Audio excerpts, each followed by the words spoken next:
On today's show, KCP is gone. What does that mean for the Nuggets? Slept on it. Do I have updated thoughts? We'll talk about that. Russell Westbrook possibly to Denver. And then the big question everybody's talking about, are the Nuggets in trouble? This is Locked On Nuggets.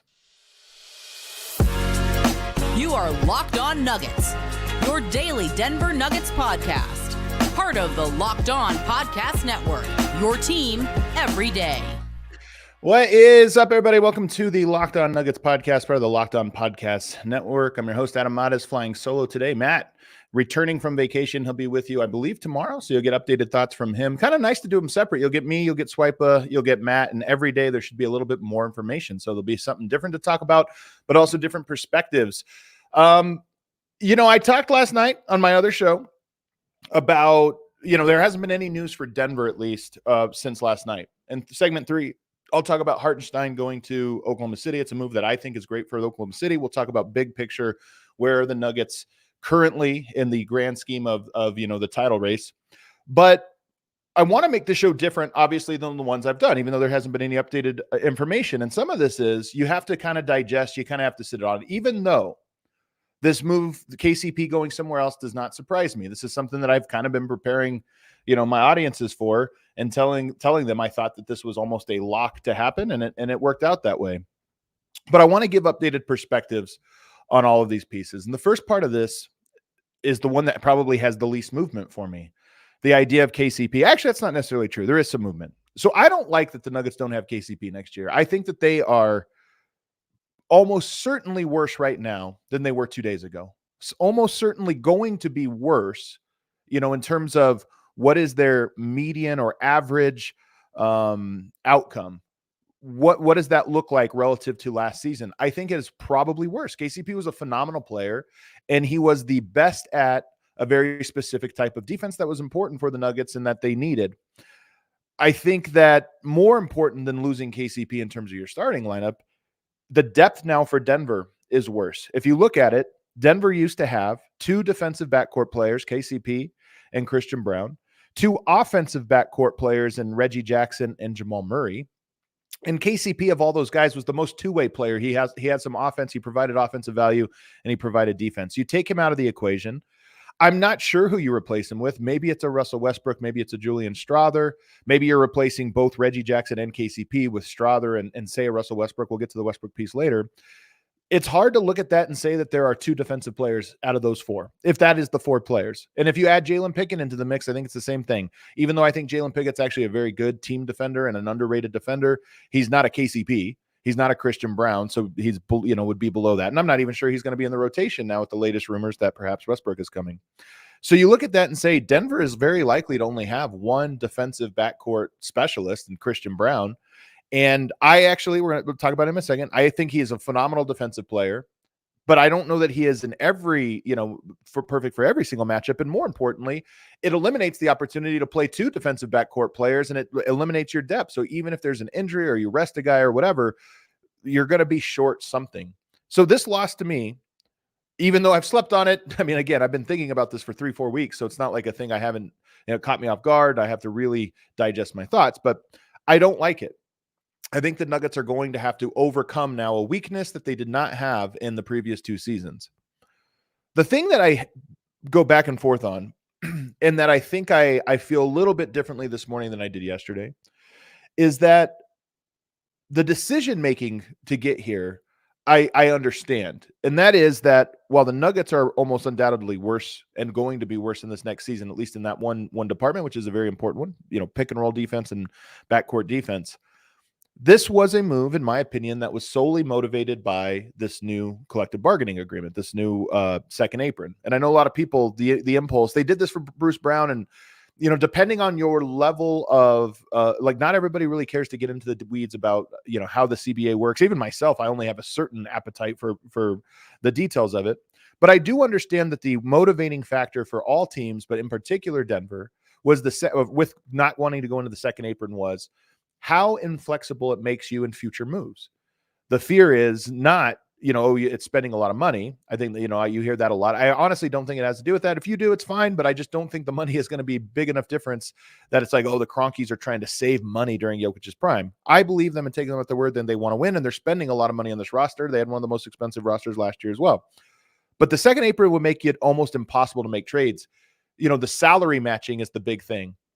So you think about, okay, well, you get KCP, but then you can trade him you keep him from now, and then you trade him in the next summer, or you trade him at some point down the line. Being in that second apron makes it really hard to trade him. You have to really dollar match in a ridiculous degree, which maybe there's just no teams that have salaries that match up, that puts you in a really tight spot. But maybe it's other moves. Maybe it's down the line. You're just trying to make a little tiny move. You got this, a guy on a $2-3 million contract, and there's another guy that makes sense, but you can't do it because the numbers are off by a little bit. So I think that it's the number one motivating factor. And when you step back and look at that and say, was it worth the risk that the Nuggets take that on for 3 years, potentially 3 years with KCP, of being in that second apron or having such difficulty getting out of the second apron or making any type of improvements to your roster, versus the risk of you're not going to have KCP this year?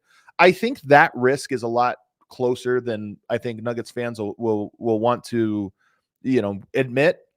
But at the same time, there is the adage of a bird in the hand is worth two in the bush. And that is that KCP, if you just brought him back this year, I would look at the Nuggets title odds and say, tough road, it's going to be tough, but they have a phenomenal shot, just like I thought they had a phenomenal shot this last season. Now you take him out of the equation. Undoubtedly, I think they are going to have a lower floor of what this season can be. And I think you could very easily argue a lower average of what they're probably going to be this year, but they will have the flexibility to, going forward. I have a lot of faith in Christian Brown. I think that when I think about how this is really going to affect Denver, the more I think about it, I think I'm going to plant my flag on the idea that Denver's starting lineup with Christian Brown and KCP spot is going to really surprise people with how dominant it is. Similar to what it was with KCP. I mean, it was dominant when they had KCP. We talked for years about it being the best 5-man lineup, certainly up there in the conversation. I think with Christian Brown, statistically, you're going to see a lot there. I've talked a lot about part of my faith in this is I have faith in Nikola Jokic. I think that he gets the most out of the players. Like, he learns how to use all of his guys, and there'll be strengths. One of the strengths Denver's going to have is size. I mean, as good as KCP was, and he did have a lot of length, Christian Brown is huge and physically imposing, physically strong. And there are a lot of teams that I think just physically won't match up with Denver, between Aaron Gordon and Jamal Murray and Christian Brown. And it's not like you're going to just start posting up Christian Brown because he has Fred VanVleet on him or something like that. But just the aggregate size you have, offensive rebounding, cuts to the basket. You don't need as much space. You got a quarter step on a guy. You're on a Fred VanVleet. You're so big now that you just muscle it up. I think that Christian Brown is going to improve in those areas so that his offense will actually be a positive this season for Denver. His shooting is a concern, and in the playoffs, if you match up with a team that can match you on size, the shooting is going to become a huge factor for Denver and could be a thing that sinks them. The same could be true for KCP this last year, by the way. As good as he was defensively, if you get into a matchup a la an Anthony Edwards where he's not imposing, and Michael Malone is slow or reluctant to mix up the lineups and try something else that works, that sunk you. So the starting lineup, to me, it's a long way of saying I think the starting lineup I actually have a lot of confidence in. And if I really felt bold, I would say that I think the net rating of the starting five, not saying they'll be better, but the net rating will be better with this starting five. It would not surprise me at all this upcoming season. Where I think that the wheels fall off is that Denver's depth now, to me, is a serious question. There are so many unproven guys in that second lineup, and not just unproven guys, but when you start to do the math of, okay, what kind of combinations, if you do think there's a stagger, Michael Malone's going to change what he's done for 10 seasons in Denver, and now he's going to stagger and have a whole different style of blending players, which again, I'm personally very skeptical of. But even if you do say that, I think you look at that backcourt and say, it's hard to come up with a rotation where there's going to be a great defensive backcourt player, defensive guard on the floor at all times. And that's the hard part. Christian Brown was there on that bench. If he gets elevated to the starting lineup, who is your bench going to be? Strother and Russell Westbrook. How does that work defensively?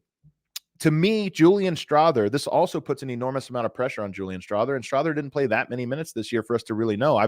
I've said I love Strawther and I want him to work out. I like him as a person. He became, got to talk to him in training camp on the show, and I find him to be very thoughtful.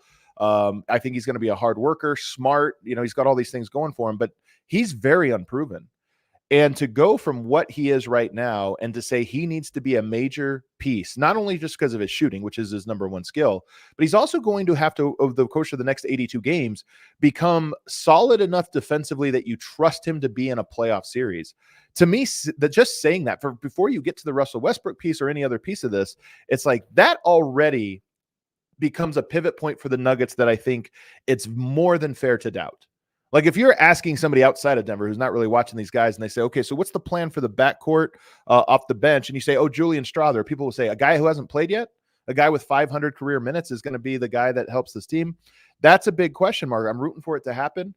But to me, that's the price you pay now of losing Julian Strawther and not having a guy in the backcourt or rumored to be bringing one in. And this changes if you go out and get maybe a Chris Dunn or some defensive ace that I don't foresee. Some people mentioned DeAnthony Melton or this or that. If something like that happens, it changes the dynamic.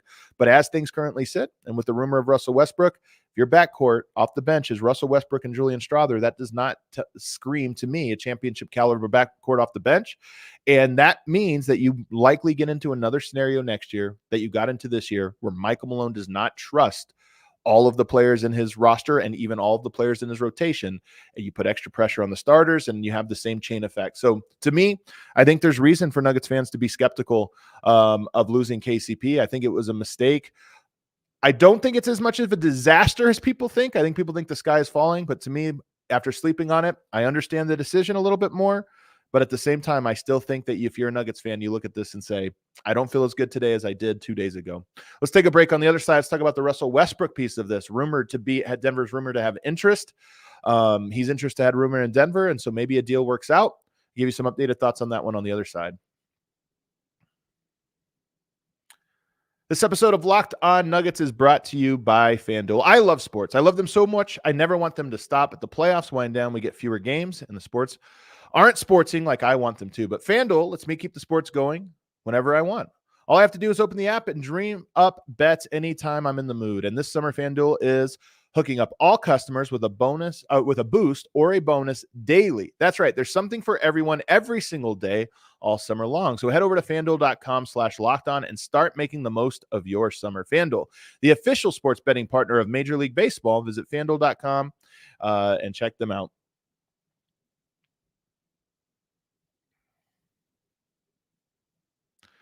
Back here on Locked On Nuggets, giving some updated perspective on this offseason. We could do a quick refresh of Twitter to make sure nothing has happened. Chad will have to help me out. When I do these solo shows, it's hard to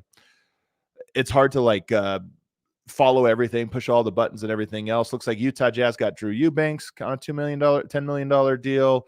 Luka Garza is returning to Minnesota. Kind of funny there. Luka Garza, who's like their victory cigar, is coming back on a deal. So that one's a little bit interesting. All right, let's get into this rumor about Russell Westbrook. So rumored to have interest. I think the deal is going to get done. I think Russell Westbrook's going to come to Denver. Friend of the show, Stat Squatch, a.k.a. Jake Coyne, let me know last night that one way, because we think about what's the trade? How can Denver get it? Are they going to have to, is it a Zeke deal? Or are they trying to get it, a Pickett and a Hunter or something like that to get it done? Maybe it could be that. I'm told that it is a thing that Denver could expand their Reggie Jackson trade where they sent 3 second rounders. You can expand that to then take in Russell Westbrook. Very clean deal. Don't need to add any other pieces. Clippers wouldn't, I don't know what the Clippers would get in return for that deal, but maybe they don't want anything. Maybe that's part of the facilitation. So they can go straight there. So I look at that and say, maybe that's the deal. And it actually isn't. It's just really Westbrook coming over. That's at least a possibility. We'll see what ends up happening. Maybe you throw in a Hunter Tyson. I don't know, but a deal can get done that would bring him here, and I expect that to be the case. Russell Westbrook is so interesting. I mean, I'm gonna put it out here. The thing with Russell Westbrook is, I think there is a very wide range of outcomes for him. I'm not going to sit here and advocate and say I think it's a great deal. I'm not going to sit here and say that I think, Nuggets fans should be excited and optimistic about it. Russell Westbrook is a very He's a player who plays his style, and the team usually has to mold to some degree to his game. I think that he sacrificed more than people realize when he went to the Clippers. Coming off the bench, some of the style of play, some of the stuff he did. But at the same time, Westbrook is Westbrook, and he is who he is. He can't shoot. He likes to shoot. He sometimes takes some wild shots. He's more comfortable when he is a fulcrum of an offense. But there also are some things he provides to the Nuggets that I actually think are really good. Well, first of all, and I have to say this, as reported on the DNVR show last night, Nikola Jokic, I am told, is somebody who is in on this deal, that wanted Westbrook and thought, hey, I would love to play with him. I think that would be something that I'm interested in. I like him. I like Russell Westbrook, and I like playing with him. Those two hit it off in Jokic's first All-Star game. Or All-Star weekend when he was there. He was one of the first superstars in the NBA to embrace him and say, hey, there were so many superstars that were skeptical of him, and he was one of the guys that came in and embraced him. And I'm told those two have had some kind of relationship since, or at least mutual admiration. So that part of it should calm you a little bit, because I know a lot of people are like, Yoke's going to be pissed you bring in Westbrook. Like, apparently he likes it. He likes the idea and wants to play with him. Westbrook is so fast, even at his age. If Denver can properly space the floor around him, I think that Jokic is such a unique player that he draws bigs out of the paint. That paint is wide open for a Denver Nuggets team because of Jokic and his style of play and the different ways that he can punish you. Westbrook is so good at attacking an empty paint, and he has not played on a team since Houston. He has not really played on a team that has spaced the floor that well. And even on that one, he was the sidekick to the James Harden show. So you look at that and say, this is a different type of team that he's ever played. Does that mean that you should expect him to change his game and to love playing with Jokic? No, because there's no proof that he is that type of guy or capable of doing that. But he also has never been in that position. And I am curious, one of the things we know about guys coming over to Jokic, whether it was Jeff Green, Justin Holiday, a lot of vets who have been around the league and been around a lot of high-profile players and high-profile teams, is that Jokic does have a magic to him, that guys that come here, kind of Austin Rivers, another example of this, of guys who come here and are like, man, this is special. That guy is unlike every other superstar. I mean, think about it. He's played with James Harden, extremely selfish superstar, not just on the court, but also how he carries himself in the organization, the demands he makes and different things. Kawhi Leonard, exact same thing. Paul George, obviously. There's a lot of drama there. Kevin Durant, we all kind of know. Coming and playing with Nikola, there is at least a chance that this is something that Westbrook has a similar change in perspective as some of those other guys have. It's a little wishful thinking. I don't think, if you don't buy it, I don't blame you. I don't know if I fully buy it at all either, but there's at least that hope. And can I tell you something? It would be a phenomenal story if Russell Westbrook came to Denver, a guy who has been maligned. He won the MVP and he's a popular player, but has been maligned as a sort of losing player. If he comes to Denver and becomes a winning player, not only is that a great story just from sports, it would be a great feather in the cap of Nikola Jokic and his legacy. That would be part of the story of like, hey man, that was a guy who, it didn't matter who you were, you came to the Nuggets and you kind of bought into the style, you adjusted your game. It would be a feather in his cap, and it would be like one of the great stories. It also means the Nuggets, if he does come here, like it or not, this is a star-driven league. Russell Westbrook's an established star. There'd be more attention on Denver. But I think there's reasons that you can think it would work. Russell Westbrook's speed, as his aggressiveness, he really is kind of like Bruce Brown in a lot of ways. He doesn't shoot the ball as well, and that's obviously a huge difference. But his ability and willingness and sort of nature of attacking downhill relentlessly is something Denver misses. Denver did not have great dribble drive attack at any point in the Jokic era outside of maybe Bones Highland. The only guy that really played, I know people were saying RJ Hampton, Ish Smith. Those guys didn't play enough. Even Facu played a lot, but he's a different type. He's not a great, finisher around the rim and these different things. Russell Westbrook represents at least a hope that Denver's going to have a personality or a trait in their toolbox that they have not really had since Bruce Brown and have only had a few times in their entire history. On top of that, what I think it makes me the most optimistic, and I know this is a crazy thing to say, I think Russell Westbrook is going to bring an attitude and a leadership to Denver that they desperately need. It's incendiary and it can go off the rails extremely quick. It's volatile leadership. It can be a negative just as quickly as it can be a positive. But I honestly think Jamal Murray can use this. I think he could use a guy that has the clout, the history, the toughness, the willingness to call out a teammate that Russell Westbrook will bring, because Jamal Murray, I think it can be an iron sharpens iron situation. I think Westbrook will be good for Jamal.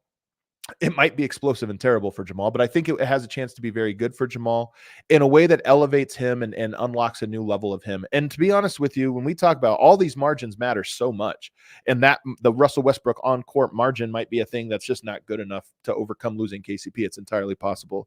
But the biggest X factor of all, in my opinion, is the play of Jamal Murray. And he just was not at the level that I expected him to be in the playoffs last year. And he was injured so frequently throughout the year that it was so up and down with him. But I think there is a chance that Russell Westbrook brings something positive out of him. And I'm curious if Yoke's on board and if the players at large, not just Yoke, but the players at large, I mean, this isn't just true of the Nuggets. NBA players really love Russell Westbrook.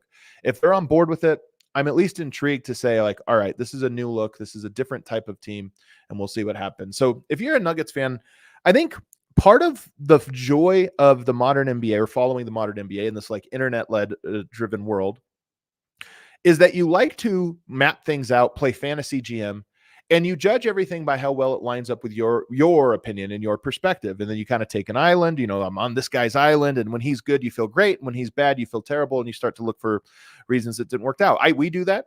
I do that as an analyst. Everybody kind of has that to them, and it's important to try to understand your own biases. But I would say this one I think is so tough because it most mismatches what I think the average fan, or the diehard fan, I should say, that watches podcasts and these types of things, it most mismatches there. It doesn't mean it's wrong, but it's most off from what from what I think people were expecting. And that's part of the shock. What I'll say is, whether you like it or not, I do think if it does happen, I think there's reason to say, all right, well, this is the hand we're dealt. This is the team we have to root for. Rooting for the disaster. There is upside to this. Well, I think the median, the average of this is probably lower than it was last year. And while I think the floor is definitely lower, there's disaster potential. And I think that's part of what everybody feels is you're always afraid of the worst possible scenario. And the worst possible scenario this year feels way worse than the worst possible scenario last year. I think there's also a sneaky high upside to it. And if it works out, as unlikely it might be, it would be a great story. And it would be something that'll be very, very compelling and entertaining to watch, quite frankly. And I'm rooting for it. Let's take one more break. On the other side, the other thing I think Nuggets Nation is feeling, and why there's so much anxiety in the fan base, is other teams got a lot better, including the Oklahoma City Thunder. So we'll talk about that on the other side. Peruse in the comments here. Let's see. Have people slept on it, feeling a little bit better? Nope. People are still melting down a little bit. Okay. Let's go into this deal that just happened. You know what? A funny thing, actually. A very funny thing. Because I've been a big Isaiah Hartenstein fan since he was in Denver. I thought he was great.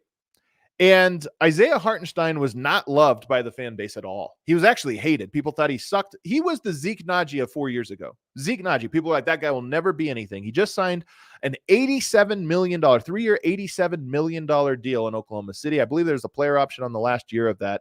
And I actually predicted this one, a couple weeks back. You're just kind of looking at the landscape and you go, Hartenstein's not going to get paid. Whenever that move happened for Mikal Bridges, it was like, okay, Hartenstein's the odd man out. He's going to have to go somewhere. Where could he go? In Oklahoma City, who needed a center. It was like, man, that's a good fit. I think Hartenstein's a great player. He has gone the hard way to get where he is right now. And $87 million, by the way, you're set for life. He made it. He made it. Like it's over. He is officially now over the hump, and whatever happens from the rest of his career, is gravy. He gets this deal. He goes to New York, and he makes his name off of being an incredible hustle player, defensive player, and rebounder. And in New York, they didn't ask for a whole lot of his offensive game. He did a little bit of it from time to time. Like every now and then there'd be a game, he gets 6-7 assists and, would step out and do something. But for the most part, his offense got shut down and reduced. And his defense was what got him, got him paid and what worked for the Knicks. He goes to a place in Oklahoma City with a coach with Mark Dagnott that I think is going to be a lot more creative with him on offense. Dagnott is a guy that I think always understands his players' strengths and weaknesses and plays to them. It's one of the hallmarks of these younger coaches is they're not boxed in with preconceived notions of what a guy should be doing and just do that and do nothing else. I think Dagnott's not going to be that. So I think that he has a little bit more three-point shooting than people realize, a lot more playmaking and passing than people realize. And I think that the Oklahoma City Thunder adding Alex Caruso and adding Hartenstein while only really losing Josh Giddey, who was the easiest piece for them to lose. You could even argue he was a bit of an anchor in the playoffs, is a home run. That's a home run. They added two major pieces that filled positions of need, and they lost nothing of value in the process. I think Oklahoma City was already the number one team. I thought if Denver matched up with Oklahoma City in the playoffs, they would crush them. In large part, despite what happened in the regular season, I know a lot of OKC fans always hated when I said that. Jokic going up against Chet Holmgren one-on-one would solve him in the playoffs like that and would overwhelm that defense, I think, just so handily. It'd be hard to guard them, but I just think Denver would have handled that series the way they handled, say, the Lakers series, where even if the games were close, you always felt like Denver could pull it out. Now that you add Hartenstein, not that he's like this shutdown defender, but he's a good defender. He's more of a good team defender than like just a shutdown guy, but he's a big enough body to throw at Yoke to at least slow him down. He does foul a lot, but he's a big enough body to slow him down. And now Chet Holmgren gets to play that roaming defense off of Aaron Gordon, and that's really tough. You factor in Alex Caruso, who's another body to throw at Jamal Murray, and I look at that matchup and I say, if they matched up right now, given what we know about Denver, even anticipating the moves that I'm anticipating, even given that, I look at that and I say, I would pick Oklahoma City to beat Denver. I think Denver, they have now surpassed them. Last year in the playoffs, I did not think any team had surpassed Denver. Denver lost to Minnesota, so you tip your hat to them. They earned it. You don't take anything away from them. But I felt like if Jamal Murray was a little healthier and playing to his standards, a little more in shape, all those things, I think Denver beats Minnesota. They're up 20 in the game 7. I think if Michael Malone just plays a bench for a little bit in game 7 instead of, riding the starters too long by his own admission, I think Denver wins that series. But now I look at it and I say, I think Oklahoma City's better. I just do. Shea is phenomenal. Jalen Williams had to get his dud playoffs out of the way. I think that'll be the worst he ever plays in the playoffs. He was not that impressive. Chet Holmgren's getting better every day and is going to be a beast. And now you add a guy in Hartenstein who I absolutely love and Caruso who I actually absolutely love. So they're going to be a great team. They definitely got better, and I think that's part of why Nuggets fans feel uncomfortable. Rob Dillingham going to Minnesota, I think, is a great move. They're retaining their guys. They're kind of running back, but with this new Bones Highland-esque spark plug off the bench and a guy in Tim Conley and Chris Finch who is definitely going to give a longer leash, I think, to him. I think he'll make an impact on their team, make things easier in the regular season. And the playoffs, who knows? He's such a tough defensive liability that maybe he's not an option there, but you never know. We'll see how that goes. They didn't get worse, I don't think. I think they got better. You look at Dallas, and some of the moves that they have made. I love Quentin Grimes. I actually like Najee Marshall as well. So I think they're a team that is poised to be at least as good as they were this last year. Derek Lively gets a year older. You look around, the Suns have made a little tiny deal. So there's some teams that have done some stuff. New Orleans, I don't really love what they did, honestly. So I don't know if they're going to be better, but they're still good. San Antonio gets Chris Paul. There's a chance San Antonio is a major X factor in the West next year. That's how good Wembanyama is. And then you give him one of the best pick and roll guards in the NBA and Chris Paul. Sure, he's my age, but he still can do something. And if all he has to do is throw lobs 12 feet in the air and then it'll be easy. That's a nice match. And if you told me Denver matched up with San Antonio in like a 2-7, I know people right now think Denver's going to miss the playoffs. Like everybody's a little, the vibes are a little low. So I think people's decision-making is a little low or predictions are a little low. But let's say Jokic is the guy I think he is, and he's going to still carry this team to 54 wins. If you're a 2 seed, could you match up with the Spurs in the 7 seed? Yeah. And would that be hard as hell to go up against a Chris Paul, even with not a great supporting cast? Wembanyama, Chris Paul, and Greg Popovich in a playoff series, that would be a nightmare. So the West is going to be tough. Denver, I think, gets a little bit worse, or at least their average gets a little worse. And the West has teams that definitively get better. I think that's kind of how you feel. That being said, I will remind Nuggets fans that Denver did make the Western Conference Finals with Will Barton starting at small forward once upon a time, and Gary Harris shooting 20% and injured, in a playoff series. This team is really good. When Jokic and Murray are healthy, regardless of the players they've been surrounded with, they've been an unbelievable duo in regular season and playoffs. Wasn't the case this year in large part because Jamal Murray's injury and just not being at top performance in the playoffs. But if those things are different, I still think you're going to see a season where Denver gets it together. The big questions are, we've talked about it for a year now, but the synergy between Michael Malone and Calvin Booth. Calvin Booth is starting to hand him a much younger roster, in some ways forcing his hands. You're going to have to play these guys, and also giving him a wildly explosive X factor in Russell Westbrook. I don't necessarily have faith based on what Michael Malone did last year. I think he really put the Nuggets in a tight spot with how he used Zeke Naji, with how he didn't play a lot of the young guys in key minutes, how he didn't play Peyton Watson in the Minnesota series, despite the fact that Peyton Watson's best game of the year came to the third to last game of the season against Minnesota and then didn't play in the series very much. I think, those types of things were concerning. And there's real red flags around how Michael Malone will now handle this weird roster or somewhat weird roster that Calvin Booth will hand him. But I still feel Nikola Jokic, Jamal Murray, that's a hell of a start. The guys around them, the starting lineup, I think is going to be phenomenal. And now what you have to hope for is that if Westbrook shows up, he's going to be a positive contributor. I think you really have to hope that Julian Strawther makes a giant leap.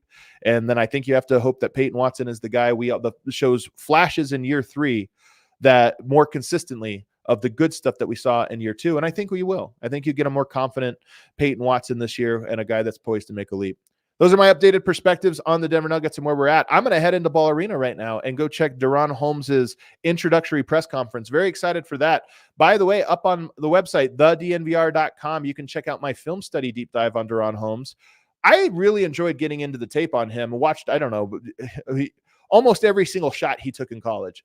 And I feel like I have a good sense of his game now, really good sense of his game. And there's some interesting parts in there about how he scores in the post. And there's some parts of his game that I'm like, that is gone. Cut that completely out. It was a strength for him in college, but he is not going to have a chance to do that if he plays his rookie season. But there are also parts of his game that I say that perfectly translates. That's going to be a great Jokic ball player. And I think I think you'll enjoy getting to know his game through the clips that I selected and the different things I wrote about. So check it out on thednvr.com. Everybody, thanks for tuning in. As I mentioned, Matt Moore-Swipa will be back with you tomorrow. I expect some moves to happen. I think there's 2 players added to the roster today. That's my prediction. There's your tease. One of them I expect will be Russell Westbrook. The other one is going to be a center, a small ball center that I think that'll probably play minutes. We'll see if those deals go through. All right. Thanks for tuning in, everybody. I'll see you next time.